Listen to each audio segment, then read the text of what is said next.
Well, it's really an honor to be here with so many people I admire, and also to get introduced to some great new artists. I like the idea of the lightning talks for artists. It's kind of like, you know, giving your business pitch or something the way they do it in Silicon Valley. It's cool. So I'd like to start just a little bit just talking about my own kind of personal interest, which is kind of why I make anything at all. I think one of the things that we often forget, in fact probably right now are forgetting, is that none of us perceive reality, but rather we're each reconstructing a model of reality in our brains from these 5 sense streams that vary with time. And so this consensual view of reality that we have, it's only one of an infinite array that we could perceive with our brains. And then we also forget that our brain's not just an integrator, but it's also a 6th sense generator of sensual stimulus. We have access to these alternate realities when we dream, when we hallucinate, when we imagine, or when we perceive works of art. And that image there isn't just some kind of New Age image. That's from the last scene of 2001, which is one of the great works of art that I love. So much of my career has been about finding these time-based sort of alternate realities and superstimuli to explore sort of the infinite number of variations to the actual world that we supposedly live in. I like to show a couple of examples. I bet a lot of people know what this is in this audience, right? Can you raise your hand if you know what this object is? Oh wow, then it's great that I show it to you. Very few people. This is a Cornell box, and it was one of the first pieces of interactive art that I was introduced to as a kid. It's these little boxes that are about the size of an iPad, actually, believe it or not. And as you tilt and move them, many of them are interactive. This one has a pearl and sand inside of it. And as you tilt it, you get these varying configurations. And they're very like kind of personal and emotional little works of art.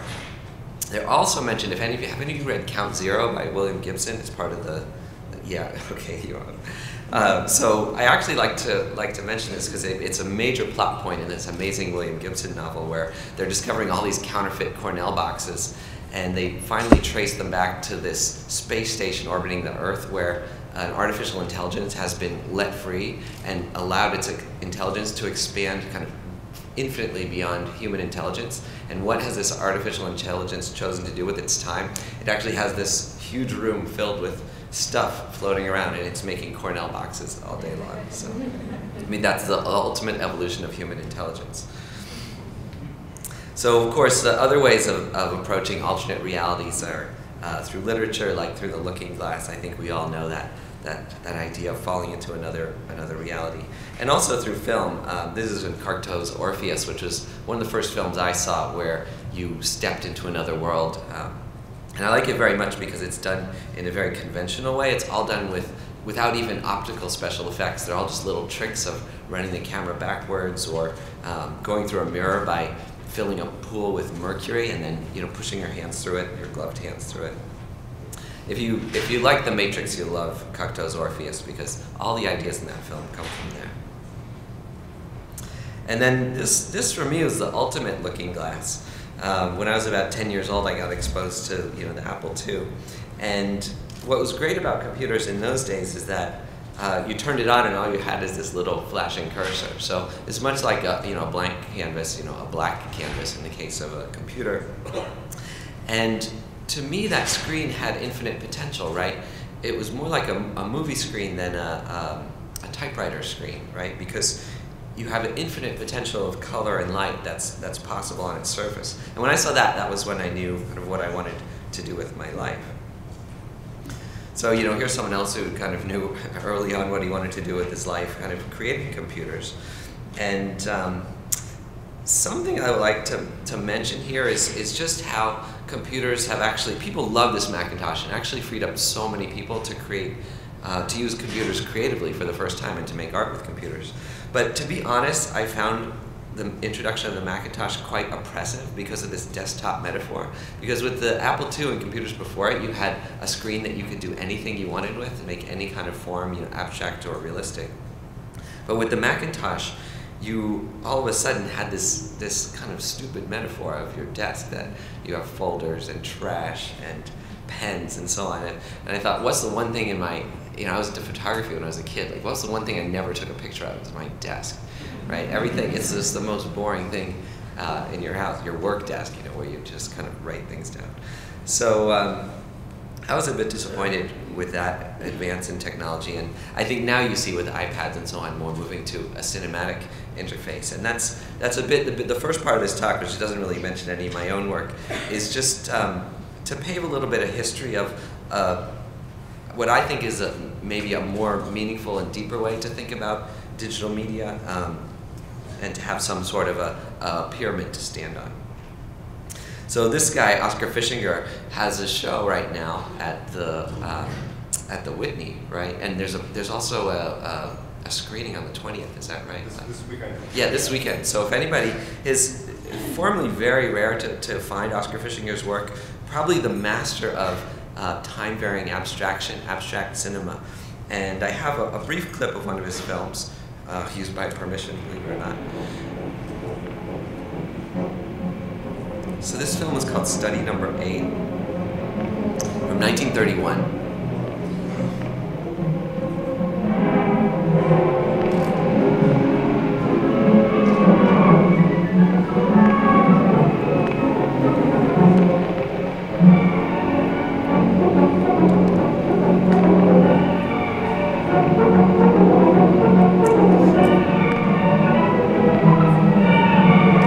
So what I found really striking about Fischinger's work is that it managed to convey emotion, very powerful emotion for me. When I watched that film, in film school, I was like crying, laughing, and I thought, how did he do that exactly? Normally you're used to your emotions being evoked by people's faces and certain, experiences between them. So there's somehow a deep emotional connection that's possible to bring out in people just with moving lines and shapes, something deep within our brains. This guy, Len Lai, was another pioneer I really, really admire, who pioneered creating films without a camera. So he'd just take strips of film, like you see him here, and scratch, paint, draw, mutilate, all the things you're not supposed to do with film. And this is a clip from Free Radicals. This was from 1958.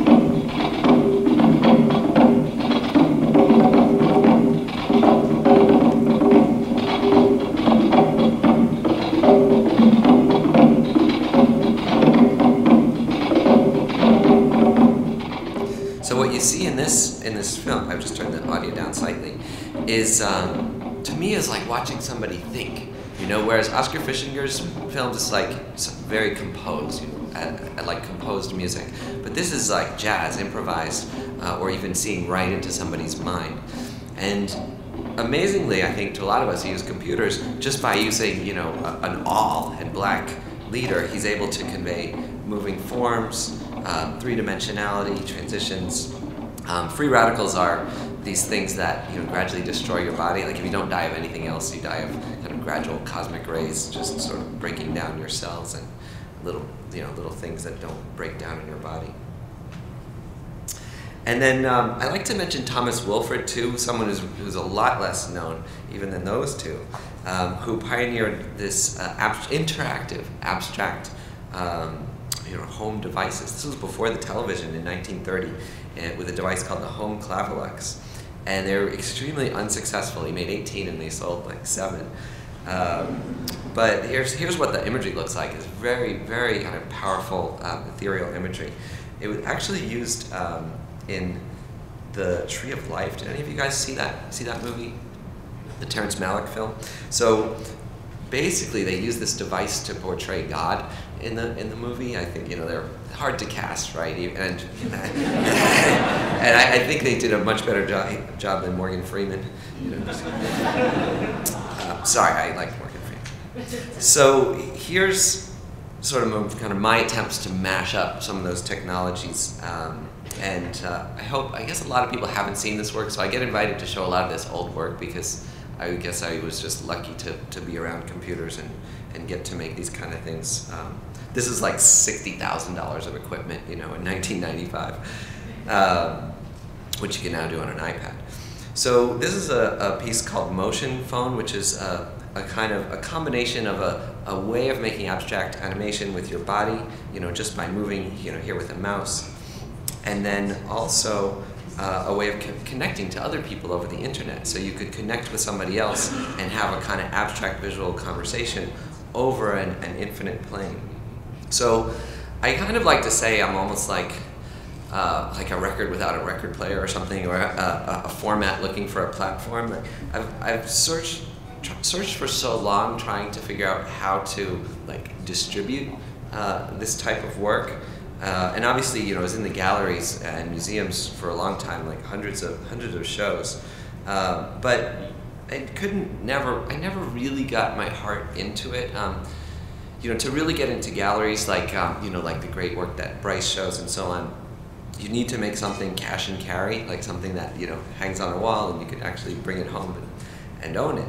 So I actually got pretty far doing this, talking to various galleries, taking a laptop apart, turning it inside out, making a beautiful box and so on. But my heart just wasn't in it, to be perfectly honest. I never decided to sell any of these because it felt to me, for my personal work, just a little bit dishonest. Because the work is really meant to be infinitely reproduced somehow, like a song. I used to think, say you're Paul McCartney and you write "All You Need Is Love." Are you going to sell it in an edition of 3? $100,000 for the first one, $150 for the next. Or are you going to sell it for 99 cents to everybody in the world? So this is one of the few audiences that will understand my joke when I often say I'd rather be Paul McCartney than Paul McCarthy. Wow, it's the first time anybody laughed. I think my friend Golan is here. Oh, you're probably bored hearing this talk again, huh? But this is actually something we came up with when we were working on interval research together, and we were working on these kind of cool, abstract, interactive programs. I used to just call them useless programs because that was sort of a kind of defensive posture. So we were trying to come up with a record player, some way of experiencing these things that everybody could. And we came up with this idea, we called it a finger sandwich. And it was a touchscreen platform, kind of like this size. And you'd have a tablet on the back, so your finger wouldn't get on top of everything you're interacting with, which we thought was really clever.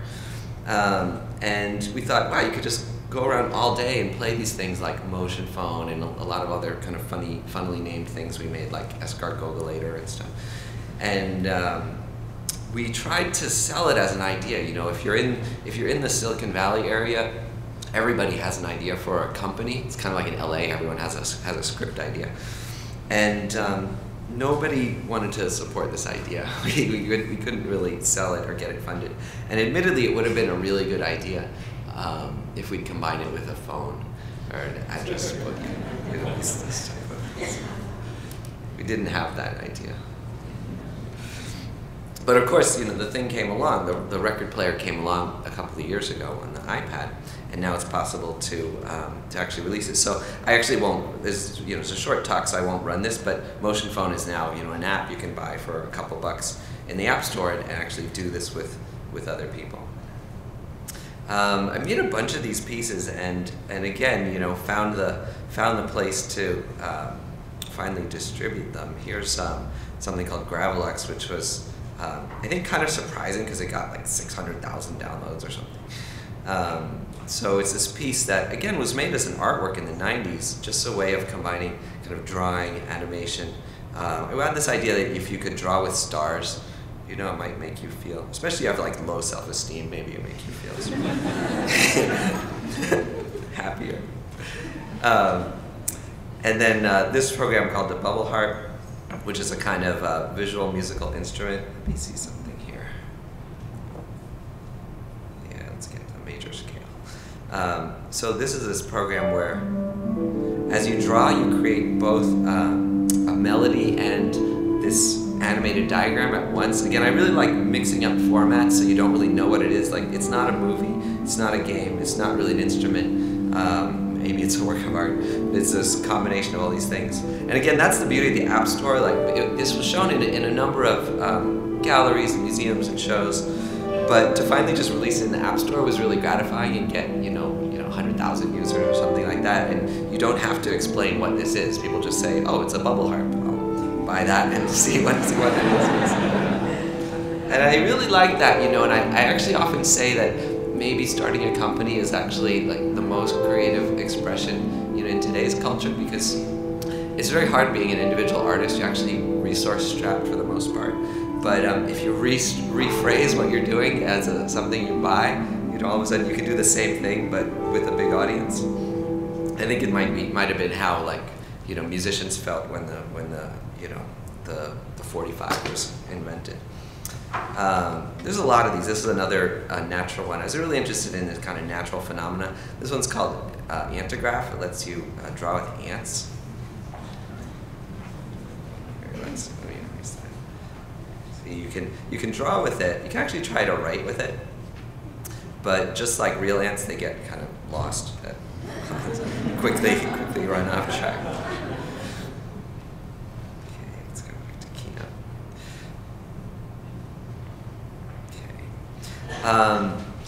I actually kind of gave up on that screen-based work for a while because I couldn't find the record player to play the records on.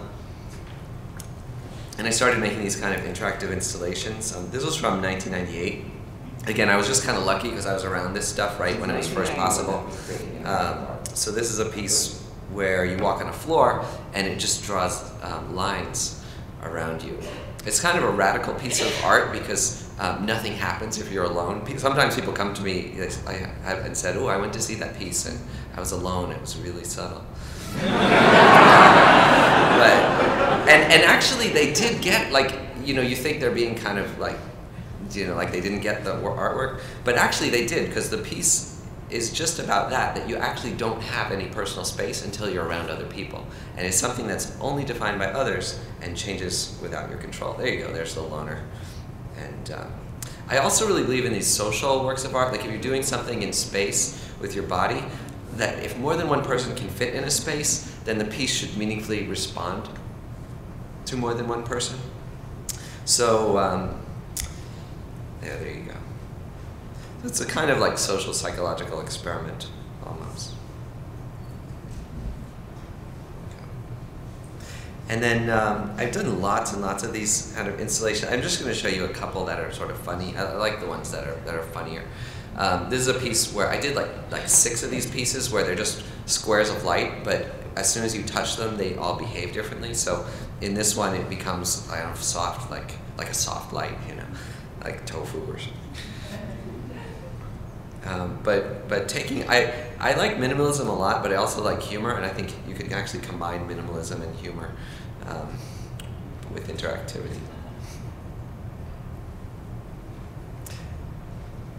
And then this piece, works with the shadow. The shadow is obviously maybe the first artistic form there ever was, certainly the first cinematic form.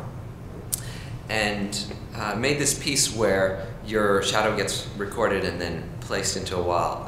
This was, I guess these are all a while ago. This was like in 2002 or something. And it creates this, like structuralist film, it creates a composition out of the last 16 things that happened in a space to create this overall pattern. And by using shadows, you actually really encourage people to act. All this physically based interactive artwork encourages, it can change people's behavior. Right? You can actually change people's behavior by just projecting different things around them. So this tends to make people extroverted. If I asked each of you to come up and do a break dance in front of everybody in this room, you wouldn't tend to do that.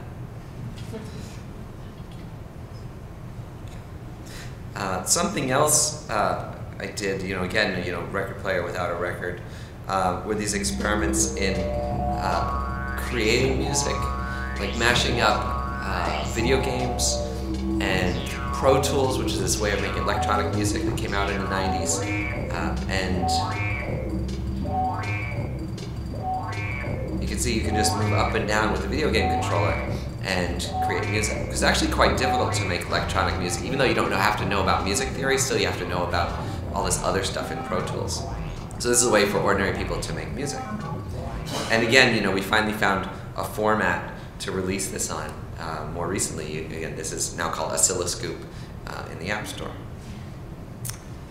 So I was lucky enough to get invited by Bjork to work with her on a project. She saw some of these projects that were kind of mashing up nature and technology.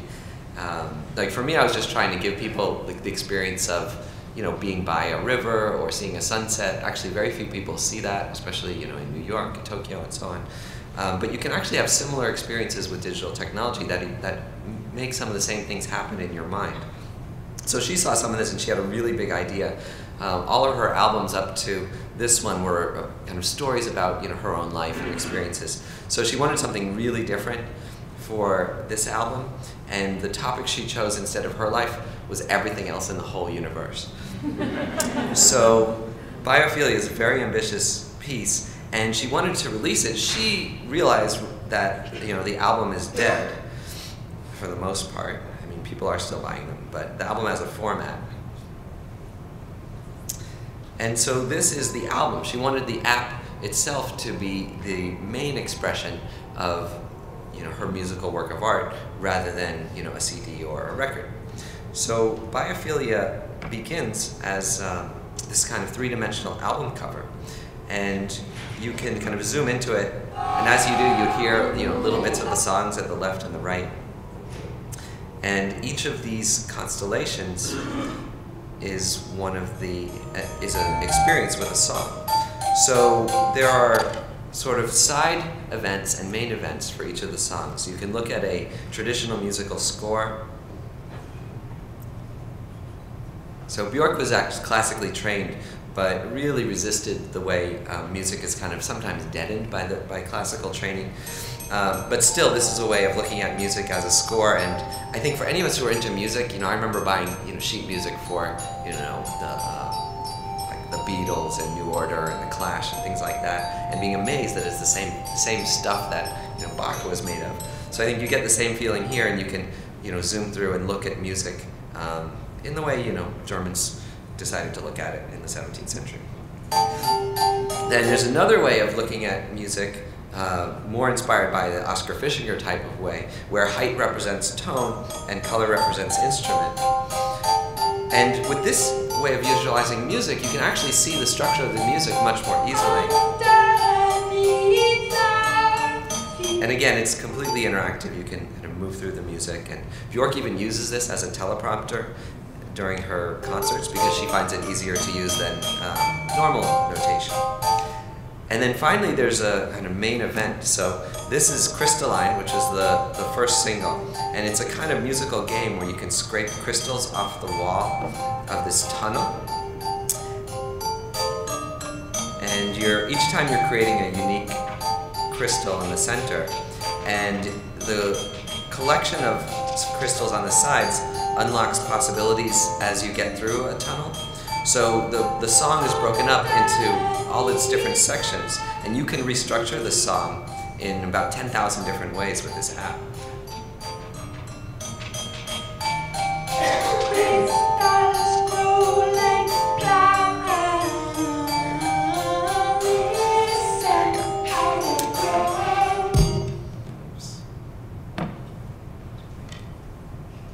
I'll just show a couple of examples. But every one of these apps has some aspect of nature, some musical or musicological aspect, and some, you know, technological aspect. So this is Virus. This is a great song. It's not a femme fatale song. It's a virus fatale song. It's a song about viruses loving a cell so much that they need to kill it. So you have viruses coming in, and they're clearly trying to attack this central cell. And at first you think, oh, I should be protecting this cell. And you can take these viruses and fling them away. But if you do that, the song goes into a kind of musical holding pattern. It only goes 2 verses in. So you have to let the central cell get infected and killed in order to hear the whole song.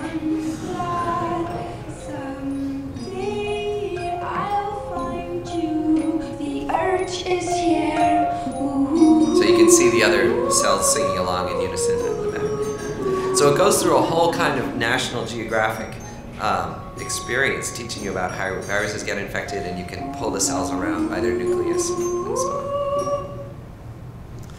I'm just going to quickly show you a bunch of these because it's just a short talk. Although not a lightning talk, but I'm going to show you the lightning app. So this is the Thunderbolt. This app is about electricity. You can tap and make sparks. You can draw, and you get a kind of electrical drawing. And then if you put down 2 fingers, you start to make an arpeggio. So you get 1 note, then 2, 3, 4, 5, 6. Arpeggios are a sequence of notes. And if you raise your fingers, you can make it go faster. And lower them, go slower. Or put multiple fingers down and get non-sequential arpeggios that you make up yourself.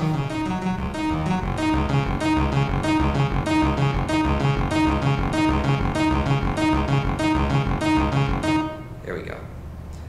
So that is biophilia. And I wanted to show you one other app that we're working on. We're about to come out with a new app. So I think I might be able to show you. This is still from it. We're working, Philip Glass is coming out with a remix album in a couple of weeks, and we're making an app to go along with it. So I'm going to try to show you just a little preview. It's sort of always fun to show like the thing you're working on right now. So we've done a combination of music visualizers and interactive music. So these are kind of real-time music visualizers. This is by No Such Thing.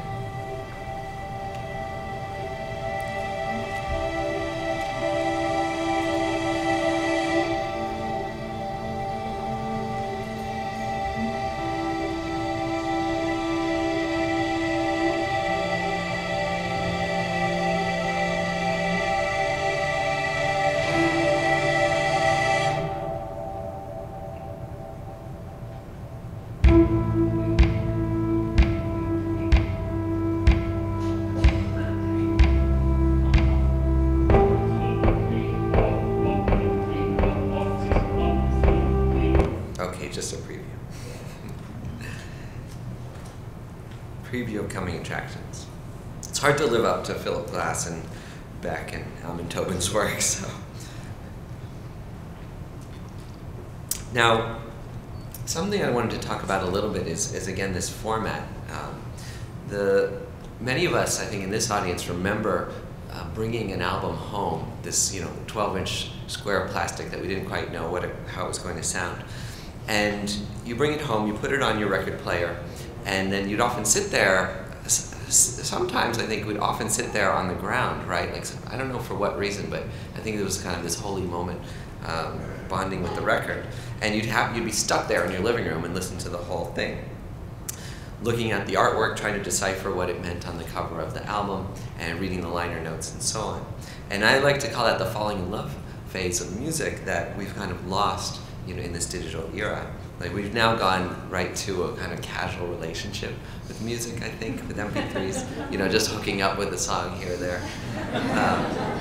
And part of why I'm so excited about this new format for music with the app, and especially on the iPad, is that it invites this concentrated long-term engagement again with music and with imagery. Technology doesn't just have to go in the direction of shorter and shorter attention span and less and less depth. And I think a couple of good examples of it, I kind of wanted to close showing a couple of things that I really admire in culture today. These are 2 apps by TouchPress, which is a company that also worked on that biophilia project, and they made 2 apps that I really love. One is called The Elements on the left, which is this app about the elements, a best-selling book in the App Store for 2 years running. Like, who would have thought, writing a book about, iron and copper.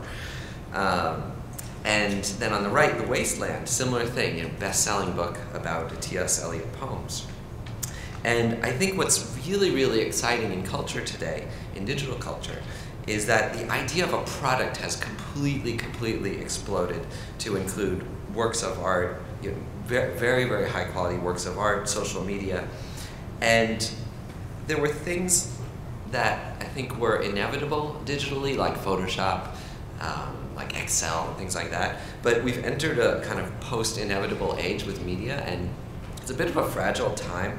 There's something Jonathan Harris said, who's another guy I really admire who would be great here. And he's saying that now that we have computers on our bodies, this is kind of like a 10 or 15-year rehearsal period for when computers are going to become attached to our minds. And we have the chance to like rehearse the future that we want to have once we're directly linked into computers, because we could think of a lot of bad ways that could play out. So this is a radically new era when very small changes that you could introduce into culture could have very large effects because of, you know, Amazon and the iTunes App Store and so on. So anybody can have a great interactive idea. Don't worry about labeling it as art, science, or education, and bring it directly to market. You know, this is the definition of disruptive. And I think it's a very exciting moment, especially for all of us here who are, maybe for lack of other terms, call ourselves artists, is to think about how our ideas could become very big influences on culture and the way that people think and interact with each other. So I'll just close with that idea, and you know, thank you all for listening to my